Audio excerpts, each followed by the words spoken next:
నమస్కారం. ప్రేక్షకులందరికీ శుభోదయం. ఈనాటి శుభకర కార్తీకం అనే శీర్షికన కార్తీక మాసంలో పాటించాల్సిన ముఖ్యమైన విధి విధానాలేంటో, ఆ విధి విధానాల వల్ల కలిగే ప్రయోజనాలేంటో పరిశీలిద్దాం. శివకేశవులకు ప్రీతిపాత్రమైన కార్తీక మాసంలో పాటించాల్సిన ముఖ్యమైన విధి విధానాలను గురించి స్కాంద పురాణాంతర్గత వైష్ణవ ఖండంలో తులాపురాణంలో వివరించారు. స్కాంద పురాణం, తులాపురాణంలో కార్తీక మాసంలో ప్రధానంగా ఆచరించవలసిన 4 విధులు చెప్పారు.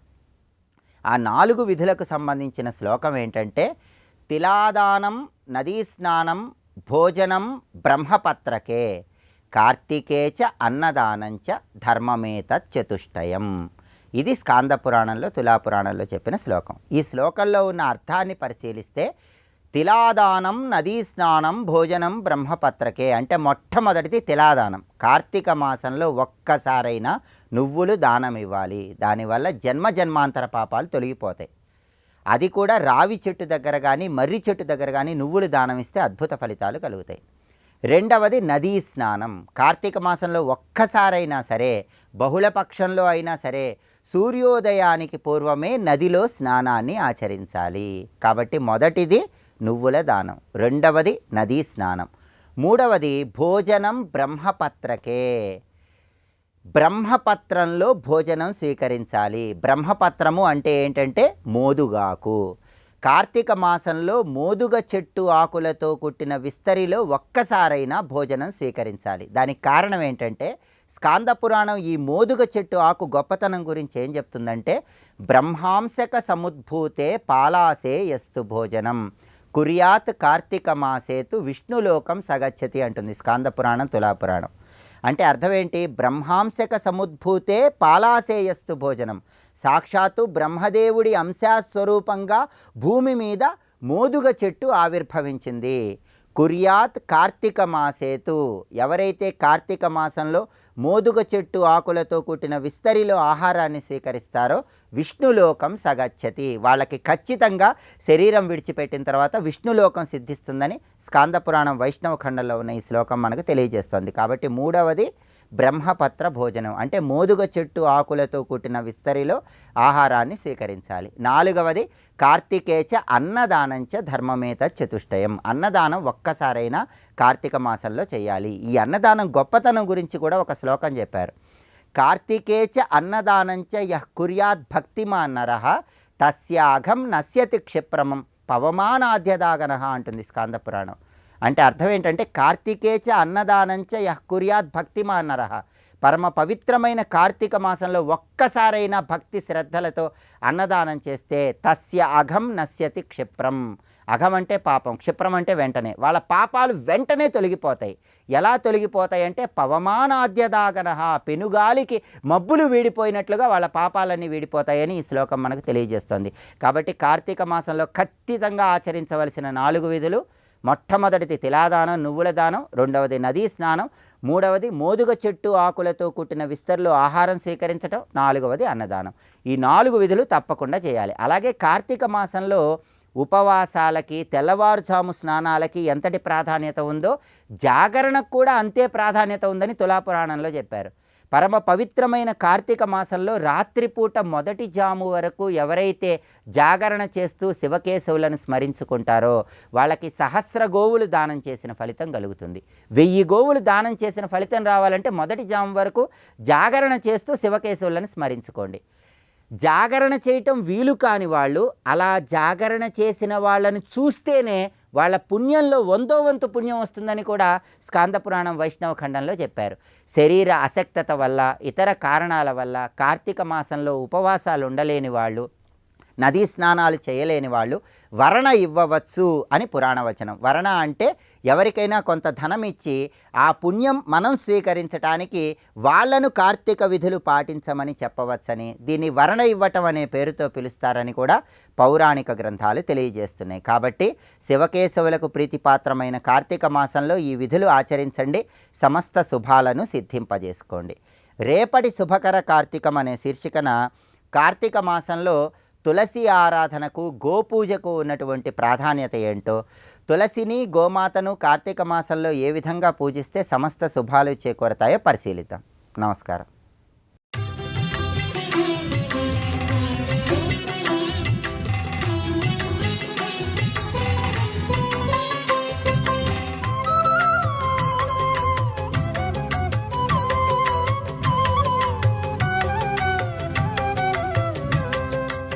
అమ్మవారి అనుగ్రహం వల్ల లభించింది గనక ఇది నీకు అకంటకం అనగా సుభిక్షంగా ఉంటుంది, నీకే లోపము రాదు. ఎందుకంటే అమ్మ దయతో పొందినవి ఎప్పుడూ దెబ్బతినవు. నీ ప్రయత్నంతో వచ్చినవి కాకుండా అమ్మ అనుగ్రహం వల్ల రావాలి. ఇలాగ ఎప్పుడైతే వివరించి ఆశీర్వదించిందో తల్లి, పట్టాభిషిక్తుడిని చేశారు సుదర్శనుడికి. పట్టాభిషిక్తుడైన మరుక్షణం ఇతడు చేసిన ప్రయత్నం ఏమిటి అంటే మంత్రుల్ని, సేనాపతుల్ని అందరినీ చేరదీసి అమ్మవారికి అద్భుతమైన ఆలయ నిర్మాణం చేయాలి అని నిర్ణయించుకున్నాడు. అయోధ్య నగరంలో అమ్మవారికై అద్భుతమైన ఆలయాన్ని నిర్మించాడు. దానికి సుముహూర్తంలో అమ్మవారిని ప్రతిష్ఠ చేశాడు.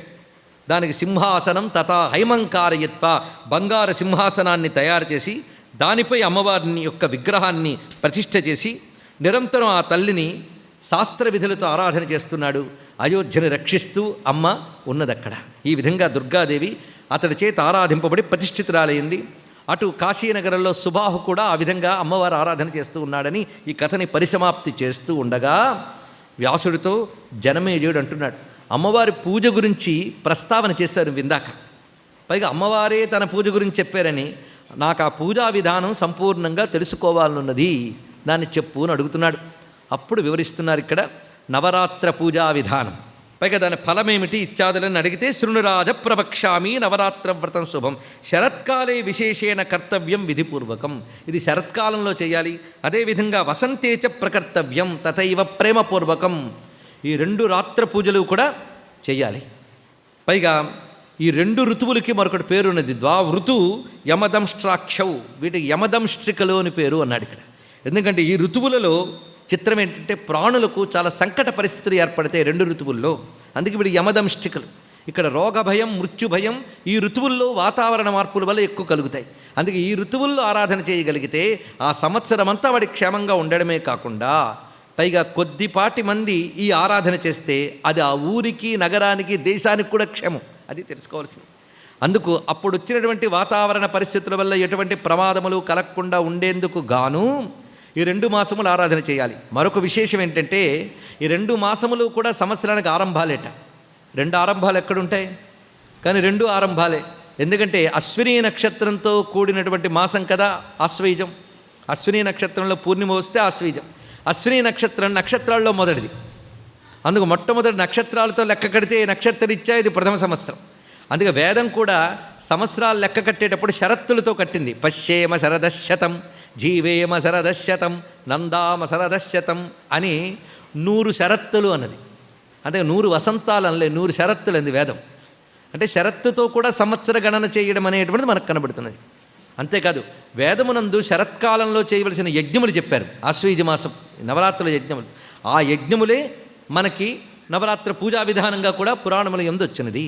కనుక యజ్ఞయాగాల్లో చెప్పబడే వైదిక విధానాలే తర్వాత పురాణాల్లో పూజా విధానాలుగా వచ్చాయి. రెండింటికి ఏం భేదం లేదు. అయితే అవి చాలా క్లిష్టము, ఇవి వాటికంటే సులభం. అలాగే అమ్మవారికి కూడా ప్రేమగా, ప్రీతిగా చేయాలి ఈ నవరాత్రులు. అది వివరిస్తున్నారు. కనుక శరత్కాలం ఎందుకు చేస్తున్నామని తెలిసింది కదా. అలాగే వసంత ఋతువు, ఋతువుల ప్రకారంగా మనం పరిశీలిస్తే సంవత్సరంకి ఆరంభం వసంతం కదా. ఎందుకు ఇది ఆరంభం అంటే ప్రకృతిలో ఆరంభం కనబడుతుంది. వసంతంలోనే చిగురింతతో మొదలై రాలిపోవడంతో పూర్తయిపోవడం ఋతుచక్రాన్ని ఒక సంవత్సరంగా లెక్క కట్టిన భారతీయ మహర్షుల ఔచిత్యానికి నమస్కారం చేసుకుంటాం. ప్రకృతిలో మార్పు కనబడుతుంది. వసంత ఋతువు అని కనబడుతుంది. అక్కడ వసంతంలో చిగురింత ప్రారంభం కనబడుతుంది, సంవత్సరానికి ఆరంభం కనబడుతుంది. మరొక విశేషం ఏంటంటే ఈ వసంత నవమికి, శుద్ధ నవమికి చాలా ప్రత్యేకత ఉన్నది. ఎందుకంటే జగదంబ పార్వతీదేవిగా అవతరించింది ఆ రోజున. అది విశేషం. చైత్రమాసంలో శుద్ధ నవమి నాడు ఆ పార్వతీదేవి హోత్పర్వతరాజపుత్రికగా ఆవిర్భవించింది. అది శారీరకమైన ఉపాధి కాదు, అది దివ్యోపాధి. ఆ విధంగా వచ్చింది. సరిగ్గా అదేటటువంటి తిథిలోనే శ్రీరామో లలితాంబిక అని రామచంద్రమూర్తి కూడా అదేవిధంగా ఆవిర్భవించాడు కదా మనకి. అందుకే మనం ఏ పేరుతో చేస్తున్నప్పటికీ వేదం చెప్పినటువంటి ఆ పద్ధతులు ఎలా ఉన్నాయో చూడండి. పైగా అమ్మవారు ఆ నవమి ఎంచుకోవడంలో ఉన్న ఔచిత్యం కూడా మనం భావించుకోవాలి. అందుకే వసంత నవరాత్రులు, శరన్నవరాత్రుల యొక్క ప్రత్యేకతని ఇక్కడ అమ్మ రెండిటినీ ప్రస్తావిస్తూ చెప్తున్నటువంటి మాట ఇది. పైగా ఇది ఎలా చేయాలంటే చైత్రే అశ్వినే శుభే మాసే, చైత్రమాసంలోనూ ఆశ్వయుజ మాసంలో కూడా ఆ పాడ్యమి రావడానికి ముందు రోజు అమావాస్య నాడే అమావాస్యాంచ సంప్రాప్య సంభారం కల్పయేత్ శుభం, ముందు పూజా సామగ్రిని ఏర్పాటు చేసుకోవాలి. ఆ రోజున అమావాస్య నుంచే దీక్ష ప్రారంభించుకోవాలట. ఎలాగంటే హవిష్యంచాసనం కార్యం ఏకభుక్తంతు తద్దినే. హవిష్యునైనా భుజించాలి, లేదా ఏకభుక్తమైనా చేయాలి అమావాస్య నాడు. ఇంకా మరో రోజు పూజకై మండప నిర్మాణం అన్నీ ఏర్పాటు చేసుకోవాలి. ఇంకా మరో రోజు నదీ నదముల్లో కానీ, వాపి కూప తటాకాల్లో కానీ, లేదా గృహమందు కానీ ప్రాతస్నానం చేసి విప్రుల్ని పిలిపించి దక్షిణలిచ్చి దేవీ భాగవతాది గ్రంథముల పారాయణలకే నియమించి, ఎందుకంటే అన్నీ ఒక్కడు చేయలేడు, అమ్మవారి ఆరాధన ఎన్నో విధాలుగా జరగాలి. అందుకు తాను యజమానిగా ఉంటూ విప్రుల్ని వరణం చేయాలి. తను ఎంత శక్తి కొలది ఎంతమంది విప్రుల్ని వరణం చేసి అమ్మవారి ఆరాధనకి నియోగించితే అంత శ్రేష్టం. హోమానికి, పూజకి, పారాయణలకి అలా నియోగించి తాను దీక్షితుడై అమ్మవారిని ప్రార్థించాలి. ఆ ప్రార్థన ఎలా చేయాలి అంటే నియమం ప్రథమం కృత్వా, నియమాలను ముందు తాను ఏర్పాటు చేసుకోవాలట. దుర్గాతత్వం యొక్క పరిపూర్ణత కోసం ఒక్కొక్క రోజు ఒక్కొక్క దుర్గాభావన చేయడం ఒక చోట కనబడుతున్నది, నవదుర్గా విధానం. అది సంప్రదాయమే. అలాగే శ్రీ విద్యా సంప్రదాయంలో ఒక విధంగా ఉంటుంది, ఒక్కొక్క చోట ఒక్కొక్క విధమైన సంప్రదాయంలో చేస్తారు. మొత్తానికి నవరాత్ర విధానము మనకు చెప్పబడుతున్నది. అయితే నియమం ముందే ఏర్పాటు చేసుకో. నియమములు అంటే ఏమిటో చెప్తున్నాడు. 3 విధాలైన నియమాలు పెట్టుకోవాలట. ఉపవాసేన, నక్తేన, ఏకభుక్తేన. 3 విధానముల్లో ఏదో ఒకటి తను సంకల్పించుకోవాలి. తన శరీరం ఎంత మేరకు సహకరిస్తుందో అంత మేరకు. అంతేగాని తాను తపస్సుకు యోగ్యం కాక చేసేవారిని ఏమీ అనరాదు. తాను చెయ్యగలిగితే చెయ్యాలి, చెయ్యలేని వాళ్ళని హేళన చేయరాదు, చెయ్యలేని వాళ్ళు చెయ్యగలిగే వాళ్ళని చూసి హేళన చేయరాదు. ఇది తెలుసుకోవాల్సింది. సర్వం శ్రీ జగన్మాతృ చరణారవిందార్పణమస్తు. స్వస్తి.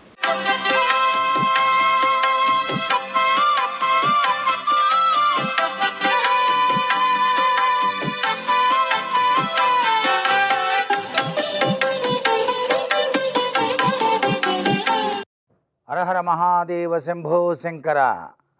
ఓం నమ శివాయ. ఓం నమో నారాయణాయ. కార్తీక దామోదరాయ నమ. గురువే సర్వలోకానం అన్న చందంగా ఆ యొక్క లోక గురువు ఎవరు అంటే సాక్షాత్తు దక్షిణామూర్తి స్వామివారే.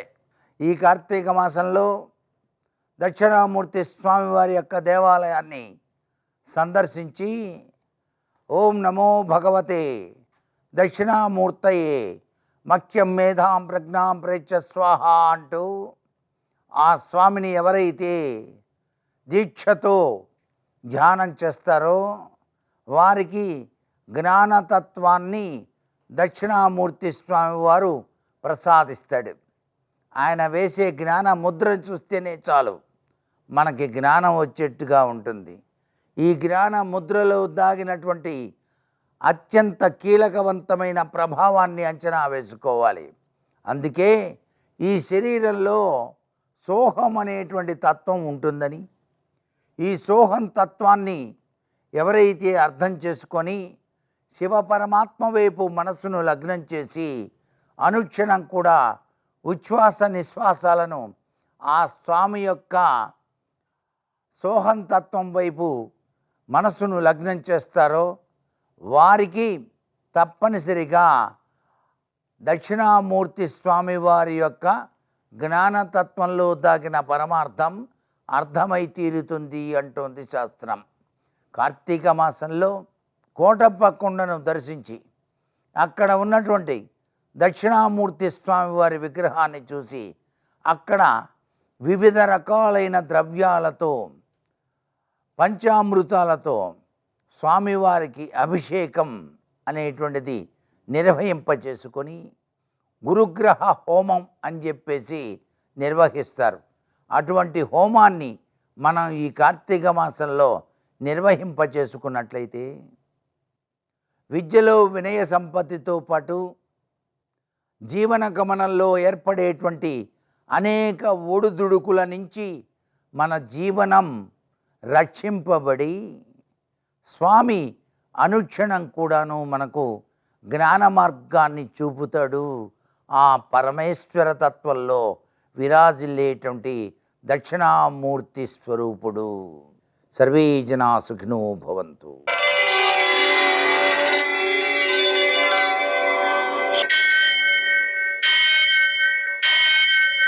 సహస్రశీరుషం దేవం విశ్వాక్షం విశ్వశంభువం విశ్వం నారాయణం దేవమక్షరం పరమం పదం विश्वतः परमां नित्यं विश्वन्नारायणगुं हरिं विश्वमेवेदं पुरुषस्तद्विश्वमुपजीवति पतिं विश्वस्यात्मेश्वरगुं शाश्वतगुं शिवमच्युतं नारायणं महाज्ञेयं विश्वात्मानं परायणम् सूर्यशौर्यमथेन्दुरिन्द्रपदवी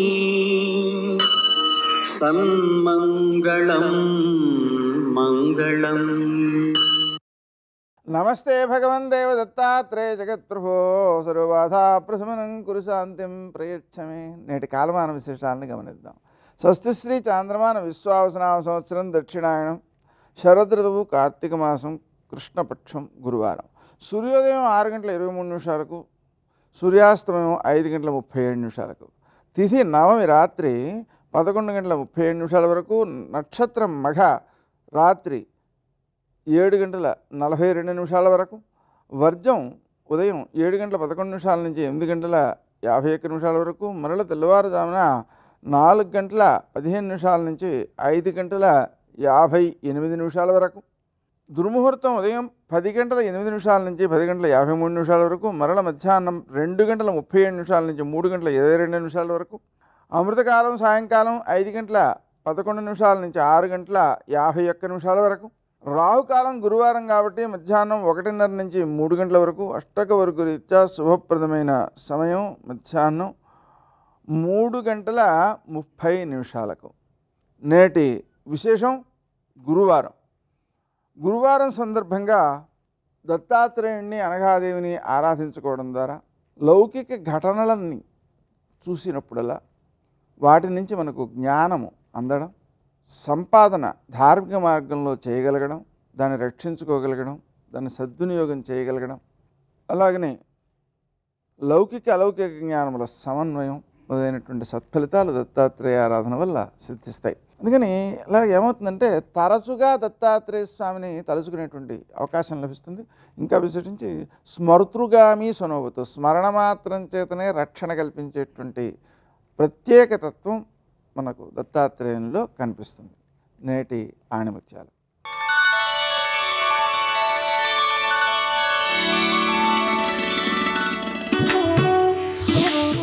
పరిస్థితులు భయస్థులను ఆడిస్తాయి, ధైర్యవంతులు చెప్పినట్టు ఆడతాయి.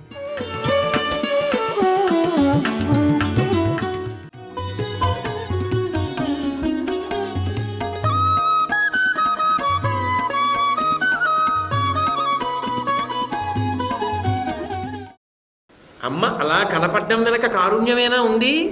అంతేకాని ఆమెకి ఏమైనా క్రోధం ఉంటుందా? ఆమెకేం క్రోధం ఉండదు. ఎలా ఉన్నా అమ్మ అమ్మే.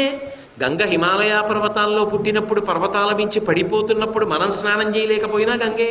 హరిద్వార్లో ఇనప గొలుసులు పట్టుకుని స్నానం చేసినా గంగే. కాశీపట్టణంలో సంతోషంగా వెళ్ళి రేవులో స్నానం చేసినా గంగే. ఒక చోట గంగను భరించలేకపోయావు అంతే. అంతేగాని ఆమె గంగ కాదనడానికి మాత్రం అవకాశం లేదు. అమ్మ కూడా అంతే. ఒకనాడు కాళికాదేవిగా కనపడుతుంది. భక్తుడైన రామకృష్ణ పరమహంసకి ఉపాస్య దేవత అయింది. నీకంత అలా పట్టుకోవడానికి కొంచెం ఏదో మనసులో కొంత భీతి ఉంటే శారదా రూపంగా ఉంటుంది, అన్నపూర్ణ రూపంగా ఉంటుంది. ఇంకా అన్నపూర్ణ రూపం కన్నా పరమకారుణ్యంగా ఉండే రూపం ఇంకా లోకంలో ఏ ఉంటుంది? అన్నం పెట్టడానికి కూర్చు. నువ్వు ఆ అన్నం తింటూ ఇంకొక నమస్కారం చేయగలిగితే మాత్రం ఇదిగో ఇవన్నీ ఇవ్వగలవు. దానికోసం ఆమె ఎప్పుడూ సిద్ధంగా ఉంటుంది ఆ రక్షణకి. అదే కదా శంకరులు సౌందర్యలహరిలో సుధామప్యాస్వాద్య ప్రతిభయజరా మృత్యుహరిణీం అన్న శ్లోకంలో ఆమె త్రైలోక్య రక్షణ సిద్ధాంతాన్ని ఆవిష్కరించారు. ఏదో దేవతలు దానవులు వెళ్ళి క్షీరసాగర మథనం చేస్తే హాలాహలం వస్తే అందరూ పరిగెత్తారు. చని కైలాసముజొచ్చి శంకరుడి వాసద్వార ముంజేరీషుని గవ్వారికులడ్డు పడ్డ తలమంచుంచొచ్చి కుయ్యో మొర్రో విను మాలింపుము చిత్తగింపుము దయన్ వీక్షింపు మంచు అంబుజాననము కిల్కని రక్త రక్షణ కళా సంరంభునిన్ చెంభురిన్. పరమశివుడి దగ్గరికి వెళ్ళి పెద్ద ప్రార్థన చేశారయ్యా, తెలియక పాలసముద్రాన్ని వధించాం, హాలాహలం పుట్టింది, నువ్వు రక్షించు, దాన్ని పుచ్చుకో అన్నారు. ఆయన వెళ్ళి అమ్మవారి దగ్గర అబ్బో ఇన్ని మాటలు చెప్పాడు. హరిమది ఆనందించిన హరినాట్య జగంబులెల్లయ ఆనందించున్ హరియును జగములు వెచ్చగక గరళము వారించుటుప్పు కమలదలక్షి పరహితము చేయునెవ్వడు పరమహితుండగును భూత పంచకమునకున్ పరహితమే పరమధర్మము పరహితునకు ఎదురు లేదు పర్వెద్దు ముఖి. పరులకు ఉపకారం చేద్దాం అనుకున్న వాడిని పంచభూతములు కాపాడతాయి పార్వతి. చూసావా బిడ్డలు ఎలా ఏడుస్తున్నారో. మనం తల్లిదండ్రులు ఉండగా వాళ్ళు అలా ఏడవడమా? నిత్యాయ త్రిగుణాత్మనే పురజితే కాత్యాయని శ్రేయసే సత్యాయ అద్య కుటుంబినే మునిమన ప్రత్యక్ష చిన్మూర్తయేని కదా, ఆ లోకానికి ఆది దంపతులం కదా. మనం తల్లిదండ్రులు ఉండగా బిడ్డలు అలా ఏడవడమా? అంటే ఏమంటారు? హాలాహలం పుచ్చేసుకుంటాను అంటే నేను ఆ హాలాహలం పుచ్చుకుంటే నాకు ఏమైనా అయిపోతుందని పార్వతి భయపడుతున్నావా? ఏం బెంగపెట్టుకోకు. నేను ద్రాక్ష పండుని నోట్లో ఎలా పడేసుకుంటానో అంత తేలిగ్గా పడేసుకుంటా. శిక్షింతు హాలాహలమును భక్షింతును మధుర సూక్ష్మ ఫలర సమగ్రియన్ రక్షింతు ప్రాణికోట్లను వీక్షింపుము నీవు నేడు వికచాబ్జముఖి. ఆ హాలాహలాన్ని శిక్షిస్తా. ద్రాక్ష పండుని పట్టుకున్నాడు పట్టుకుంటా, నోట్లో పడేసుకుంటా. దా వచ్చి వీధిలో నుంచి అలా చూడు ఎంత హేళగా హాలాహలం తినేస్తాను. అంటే ఆవిడేమైనా బెంగెట్టుకుంటుందేమో అని ఆయన ఇవన్నీ చెప్పాడు పాపం. ఆవిడ చాలా తేలిగ్గా అన్ని మీకు ఎలా తోస్తే అలా చేయండి అంటే వింటున్న సుఖబ్రహ్మకి భయం వేసింది. అదేమిటండి పరమశివుడు హాలాహలం బుచ్చేసుకుంటానంటే పార్వతీదేవి ఎలా ఒప్పుకుందని అడిగాడు. మృంగెడు వాడు విభుండని మృంగెడిదియు గరళమనియు మేలని ప్రజకున్ మృంగమని సర్వమంగళ మంగళ సూత్రం మొనెంతమది నమ్మినదు. ఆవిడ సర్వమంగళాదేవత. ఆవిడ మెడలో మంగళసూత్రం ఉండగా పరమశివుడికి ఏమవుతుంది? హాలాహలం తాగితే అందుకు బుచ్చేసుకోమంది. ఆయన ఏం చేశాడు? 3 లోకములను రక్షించడం కోసం గబగబా వెళ్ళి తన చుట్టూంచర సంఘముల్ జయ జయధ్వానంబులన్ బుబ్బిడన్ ఘనగంభీర రవంబుతో శివుడు లోకద్రోహి హుంపోకు రమ్మని కింగేల తెమల్చి కూర్చి కడిగా నంకించి జంబూఫలంబున సర్వంకషమున్ మహావిషమునాహారించే హేలాగతి కదలంబారవు పాప పేరు వడలన్ ఘర్మాంబుజాలంబు పుట్టదు నేత్రంబులు నెర్రబారవు నిజ జూటాచంద్రుడున్ కందడున్ వదనాంభోజము వాడదా విషమును ఆహ్వానించుచో డాయుచో పదిలంబై కడిచేయుచో దిగుచుచో భక్షించుచో మృగుచో. ఆవిడ లోకరక్షణ చేయవయా అన్న కారణం చేత శంకరుడు ఆ రోజున హలాహల భక్షణం చేయలే, లోకములను కాపాడలా. అసలు అక్కడ వరకు ఎందుకండి? ప్రతి క్షణం ఆవిడ మనని కాపాడుతూనే ఉంది. చండీ హోమం మొదలెడితే దుర్గా సప్తశతి పారాయణ చేస్తారు. దుర్గా సప్తశతి వింటుంటే ఆవిడ మనకి ఎంత మహోపకారం చేస్తోందో అర్థమైపోదు. యాదేవి సర్వభూతేషు మాతృరూపేణ సంస్థిత నమస్తస్యై నమస్తస్యై నమస్తస్యై నమో నమః. కొన్ని చూస్తూ ఉంటే ఆశ్చర్యంగా ఉంటుంది. పరమశాకాహారి ఆవు మావితో పుట్టిన దూడ యొక్క మావిని నాలుకతో నాకి శుభ్రం చేసేస్తుంది. ఎవరు చెప్పారు ఈ దూడ నీకు పుట్టింది నీ పిల్లని? యాదేవి సర్వభూతేషు మాతృరూపేణ సంస్థిత. ఆవిడ కదూ అమ్మగా ప్రతి ప్రాణిలోకి ప్రవేశించి కాపాడుతోంది. మొగ్గలో ఏదో పాల్కురికి సోమనాథుడు చెప్పినట్టు మొగ్గలో పసరికతనం, మొగ్గ పువ్వు అయినప్పుడు సువాసన. సర్వం శ్రీ ఉమామహేశ్వర పరబ్రహ్మార్పణమస్తు. స్వస్తి.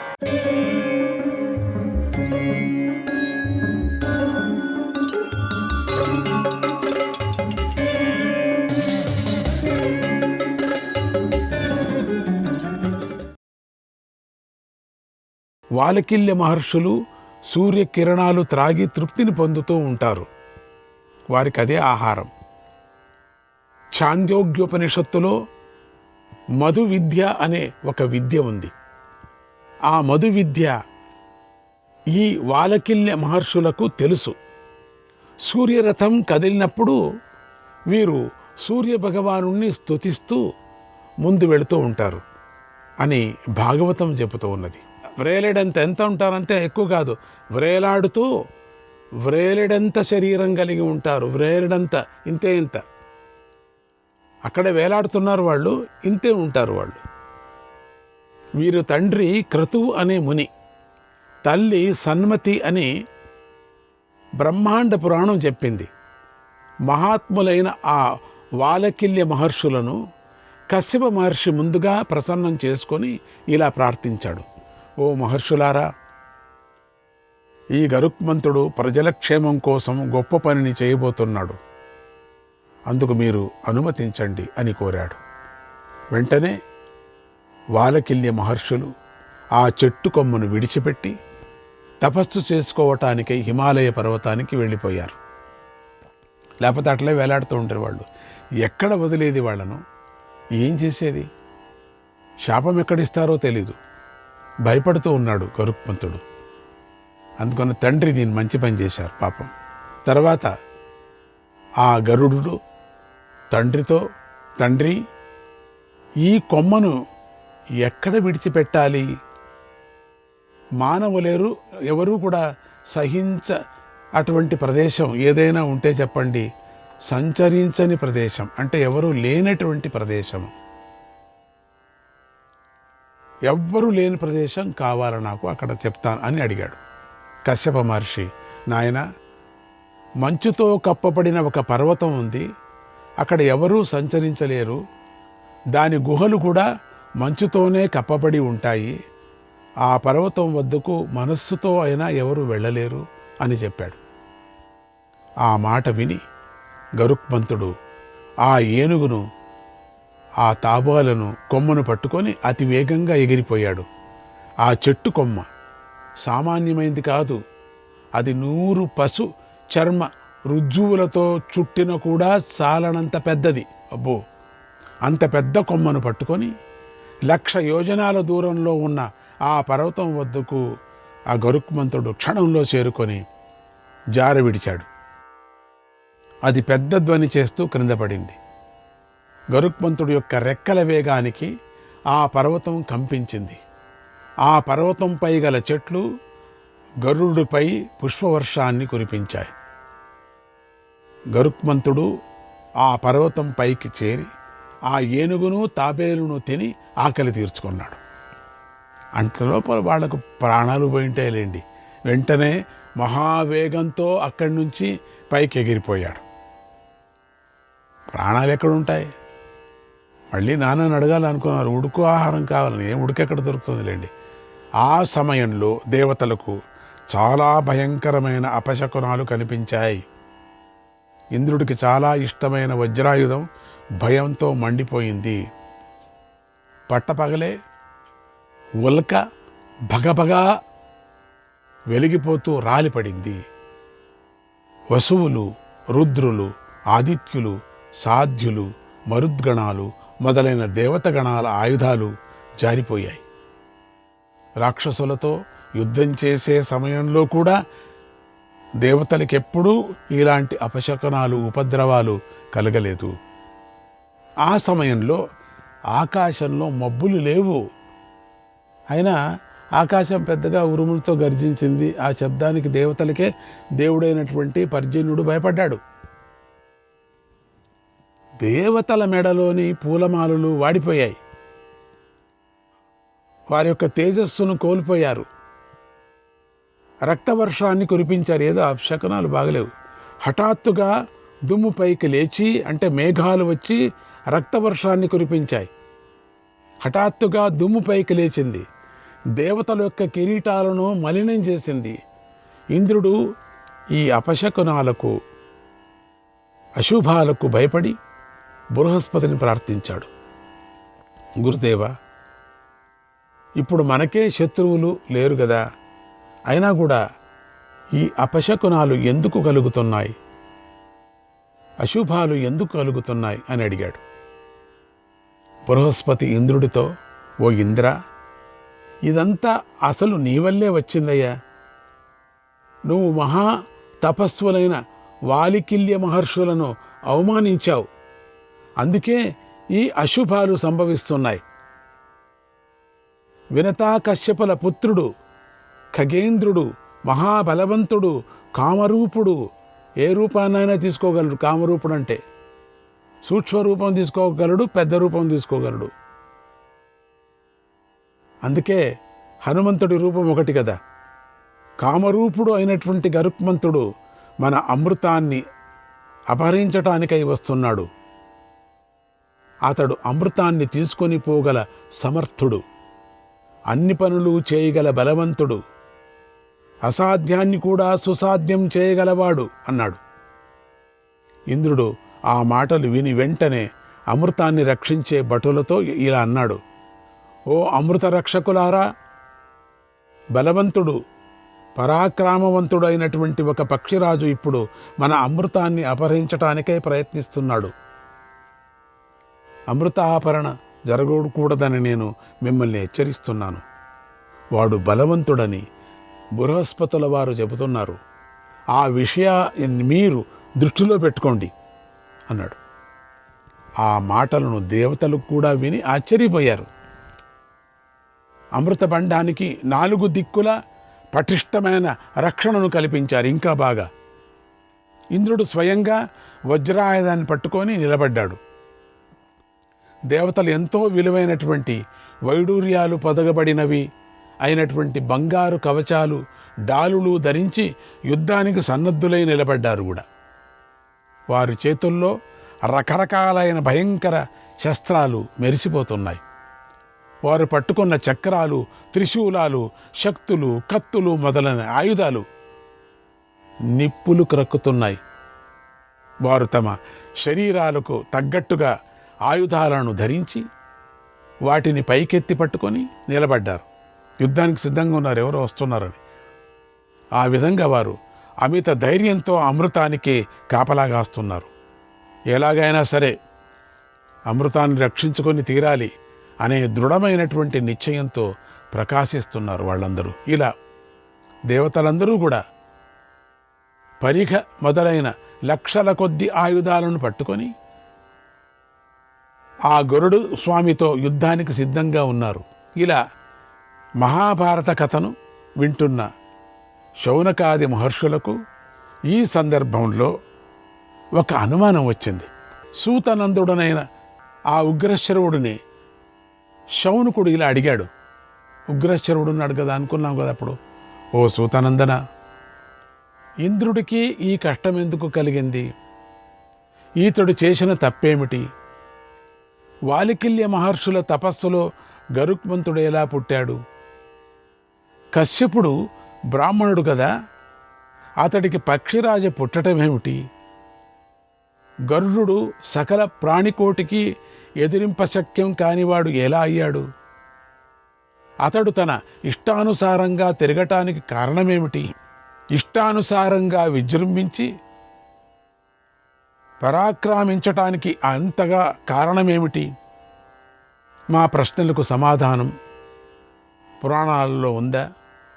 ఉంటే మాకు గరుడుడి కథను చెప్పండి అని కోరాడు. ఉగ్రశ్రవసుడు ఇలా చెప్పాడు, ఓ శౌనక, గరుడుడి కథ చాలా పురాతనమైనది, విశ్రుతమైనది. దానినంతా సంగ్రహంగా చెబుతున్నాను విను. పూర్వం ఒకనాడు కశ్యప ప్రజాపతి పుత్రకామేష్టి యాగం చేస్తున్నాడు. అప్పుడు ఋషులు, దేవతలు, గంధర్వులు సహాయం చేస్తున్నారు. అప్పుడు యజ్ఞానికి సమిధులు తీసుకొని రావటానికై కశ్యప మహర్షి ఇంద్రుణ్ణి, వాలికిల్యాది మహర్షులను, ఇంకా కొంతమంది దేవతలను నియమించాడు. ఇంద్రుడు గొప్ప బలశాలి కాబట్టి తన బలానికి తగినట్లుగా పర్వతం లాంటి కట్టెల మోపును ఎత్తి తేలిగ్గా తీసుకొని వస్తున్నాడు. అప్పుడు వాలికిల్య మహర్షులు కూడా ఒక్కొక్క రావి సమిధులను పట్టుకొని యాగశాలకు వస్తూ ఉండటాన్ని ఇంద్రుడు చూశాడు. వారు అలా ఒక పుల్లను మాత్రమే మోసుకొని రావటానికి ఒక కారణం ఉంది. అదేమిటంటే వారు చాలా పొట్టివారు, అంగుష్ట మాత్రం శరీరం కలవారు. వాలికిల్యాదులు అంటే బొటనవ్రేలు నునుపు అంత మాత్రమే దేహం కలవారు, ఇంతే. పైగా వారు అతి బక్కపలసగా ఉన్నారు, నిరాహారులు, బలహీనులై ఉన్నారు, కృషించిపోయి ఉన్నారు. గోవు యొక్క పాదముద్ర ఉన్నంత నీటిలో కూడా వారి మునిగిపోతారు. అంటే గోవు ఒక అడుగు పెట్టి తీస్తే అక్కడ ఒక మార్కులాగా ఏర్పడుతుంది. దాంట్లో నీళ్లు, అంటే వాన వచ్చే నీళ్లు పడితే దాంట్లో కూడా వాళ్ళు మునిగిపోతారట పాపం, బయటికి రాలేదట. వారంత సూక్ష్మమైన శరీరం కలవారు.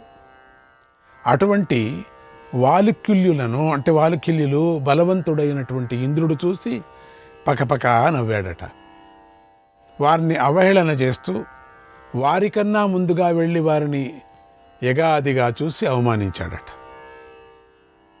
ఆ ప్రవర్తనకు వాలికిల్యాది మహర్షులు కోపించారు. వాళ్ళు సామాన్యులు కాదు, ఏదో పురుగులు అనుకున్నాడు పాపం. ఇంద్రుడికి భయం కలగాలని ఒక హోమం చేశారు. కోరుకున్నంత పరాక్రమం కలవాడు, కోరుకున్న రీతిలో వెళ్ళగలవాడు, దేవరాజును భయపెట్టేవాడు, దేవతలందరికీ మరొక ఇంద్రుడు ఆవిర్భవించాలనే కోరికతో వారు అగ్నిదేవుణ్ణి ఆరాధించారు.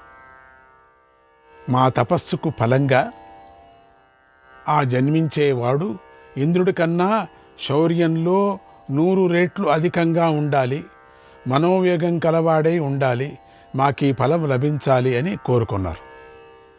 ఇంద్రుడికి ఈ విషయం తెలిసి ఎంతో బాధపడ్డాడు. కశ్యప మహర్షి వద్దకు వెళ్ళి వాలకిల్యాదుల సంకల్పాన్ని చెప్పి శరణు వేడాడు. ఆయన వాలకిల్య మహర్షుల వద్దకు వెళ్ళి వారి సంకల్పం గురించి అడిగాడు.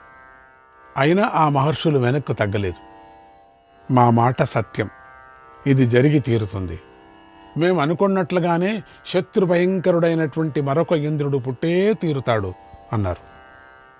అప్పుడు కశ్యప మహర్షి వారిని శాంతింపజేస్తూ ఇలా అన్నాడు: ఓ తపోధనులారా, బ్రహ్మదేవుడి ఆజ్ఞ ప్రకారమే ఈ ఇంద్రుడు ముల్లోకాలకు అధిపతిగా నియమించబడ్డాడు కదా. అయితే మీరు మరొక ఇంద్రుడు కావాలని కోరుకుంటూ ప్రయత్నిస్తున్నారు కదా. సరే, అటు బ్రహ్మదేవుడి మాట అసత్యం కాకూడదు, ఇటు మీ మాట అసత్యం కాకూడదు కదా. భవత్వేష పతత్రీణాం ఇంద్రోతి బలసత్వవాన్ ప్రసాదః క్రియతామస్య దేవరాజస్య యాచతః దేవరాజస్య యాచతః. నీ సంకల్పం ప్రకారంగానే అత్యంత బలసంపన్నుడైన ఇంద్రుడు జన్మించుకాక. కానీ అతడు పక్షీంద్రుడు అవుతాడు. పక్షి ఇంద్రుడు. ఈ ఇంద్రుడిని మీరు క్షమించండి అని కోరి ఆ వాలకిల్యాలను శాంతింపజేశాడు. అప్పుడు కశ్యప మహర్షిపై గల గౌరవంతో వాలకిల్య మహర్షులు కోపాన్ని విడిచి శాంతించి ఇలా అన్నారు: మా అందరి ప్రయత్నమంతా ఇంద్రుడు పుట్టాలని అయితే మీ ప్రయత్నమంతా కొడుకు పుట్టాలని అయి ఉంది కదా. కనుక ఈ ఫలాన్ని మీరే గ్రహించండి. మేలు కలిగేలాగా ఈ కర్మను మీరే జరిపించండి అని వెళ్ళిపోయారు. అదే సమయంలో పుత్రుడు కావాలనేటువంటి కోరికతో ఉన్న వినత భర్త అయిన కశ్యప మహర్షి వద్దకు వచ్చింది. కశ్యపుడు ఆమె మనస్సులోని కోరిక తెలుసుకొని ఇలా అన్నాడు: ఓ వినత, నీ కోరిక తీరుతుంది. నిజంగా నీ కోరిక. నీకు 2 పుత్రులు జన్మిస్తారు. వారు గొప్ప పరాక్రమవంతులు, ముల్లోకాలను శాసించే శక్తివంతులు అవుతారు, వీరులు అయి ఉంటారు. వాలకిల్యాది మహర్షుల సంకల్పము నా సంకల్పము కూడా ఒకటే. ఆ మహర్షుల ఆశీస్సులతో నీకు ముల్లోకాలచే గౌరవించబడే 2 పుత్రులు పుడతారు. అయితే నీ గర్భాన్ని జాగ్రత్తగా కాపాడుకో. నీకు జన్మించే 2 పుత్రులు పక్షులనన్నిటికీ ఇంద్రులై పూజించబడతారు. పక్షి రూపంలో ఉన్న వారు కామరూపులై ఉంటారు. అంటే ఏ రూపమైనా తీసుకోగలరు. ఏ రూపం కావాలంటే ఆ రూపాన్ని తమ ఇష్టానుసారంగా ధరిస్తారు. లోకం మెచ్చుకునే వీరులుగా ప్రసిద్ధికెక్కుతారు అన్నాడు. తర్వాత ఇంద్రుడికి సంతోషం కలిగించాలని ఇంద్రుడితో ఇలా అన్నాడు: ఓ ఇంద్ర, ఇప్పుడు జన్మించబోయే 2 పుత్రులు నీకు సహాయకులుగానే ఉంటారు. వారి వల్ల నీకు ఎలాంటి హాని కలుగదు. ఈ విషయంలో నువ్వు విచారించవలసినటువంటి పని లేదు. నువ్వే దేవతలందరికీ ఇంద్రుడివి, ముల్లోకాలకు అధిపతివి. ఇక నిర్భయంగా ఉండు. అయితే ఒక్కటి మాత్రం బాగా గుర్తుంచుకో: నచాప్యేవం త్వయా భూయః క్షేప్తవ్యా బ్రహ్మవాదినః నచావ మాన్యాదర్పాత్ తే వాగ్వజ్రా వృషకోపనాః. ఎప్పుడు కూడా బ్రహ్మవేత్తలను అవమానించకు, వారి వద్ద గర్వించకు. ఎందుకంటే వారి వద్ద వాక్కు అనే వజ్రం ఉంది. అది నీ వజ్రాయుధం కన్నా చాలా గొప్పదని తెలుసుకో అన్నాడు కశ్యప మహర్షి. ఇంద్రుడు ఆ మాటలు విని తన సందేహాన్ని పోగొట్టుకున్నాడు. సంతోషంగా స్వర్గానికి వెళ్ళాడు. వినతాదేవి కూడా తన కోరిక తీరినందుకు చాలా సంతోషించింది. మహర్షుల వరప్రసాదం వల్ల వినతకు 2 కుమారులు జన్మించారు. వారే అనూరుడు, గరుడు. అయితే వారిలో అనూరుడు వికలాంగుడిగా పుట్టి సూర్యభగవానుడికి రథసారథిగా అయ్యాడు. సూర్యుడికి ముందు కూర్చొని ఉంటాడు. 2వ కుమారుడైనటువంటి గరుత్మంతుడు పక్షీంద్రుడిగా అని కూడా అంటాం. పక్షీంద్రుడు, పక్షిలోకాలకంతా ఇంద్రుడు అని అర్థం. ఇక్కడ పక్షీంద్రుడిగా అభిషేకించబడ్డాడు. ఇక ఆ గరుత్మంతుడి పరాక్రమం గురించి చెబుతాను వినండి అన్నాడు ఉగ్రశ్రవసుడు. ఆ ఉగ్రశ్రవసుడు 28 నుండి 31వ అధ్యాయం వరకు సమాప్తం అవుతున్నది. శ్రీకృష్ణాయ పరమాత్మనే నమః. 32, 33, 34 అధ్యాయాలు యుద్ధంలో దేవతలను ఓడించిన గరుడు అస్త్రశస్త్రాలను పట్టుకొని గరుత్మంతుడితో యుద్ధం చేయటానికై సిద్ధంగా ఉన్నారు. పక్షిరాజు రాకకై ఎదురు చూస్తూ ఉన్నారు. దేవతల కోరిక నిరీక్షణ ఫలించింది. గరుత్మంతుడు వారి వద్దకు రానే వచ్చాడు. ఆ బలవంతుడిని చూడటంతోనే దేవతలు వణికిపోయారు. ఇదేంటి, ఒక పర్వతంలాగా వస్తుంది, పర్వతానికి 2 రెక్కలు వచ్చినట్టున్నాయి అనుకున్నారు. అంత పెద్దగా ఉన్నాడు. ఆయన చిన్నగా కావచ్చు, పెద్దగా కావచ్చు, సూక్ష్మరూపి, కామరూపి. ఆయన ఇష్టం వచ్చిన రూపాలు తీసుకోవచ్చు. అప్పుడు ఒకరి ఆయుధం మరొకరి ఆయుధాన్ని ఢీకొట్టుకుంది. అక్కడ అమృతాన్ని రక్షిస్తున్న భటుడు గొప్ప తేజస్సు కలవాడు, మహాపరాక్రమవంతుడు. ఆయన భౌమనుడు పక్షిరాజుతో ఒక ముహూర్తకాలం యుద్ధం చేశాడు.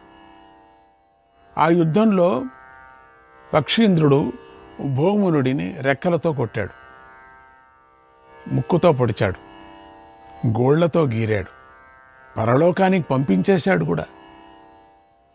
తర్వాత తన రెక్కలను బలంగా వీచి దుమ్మును లేపి సూర్యలోకమంతా ధూళిమయం చేశాడు. శ్రీకృష్ణాయ పరమాత్మనే నమః.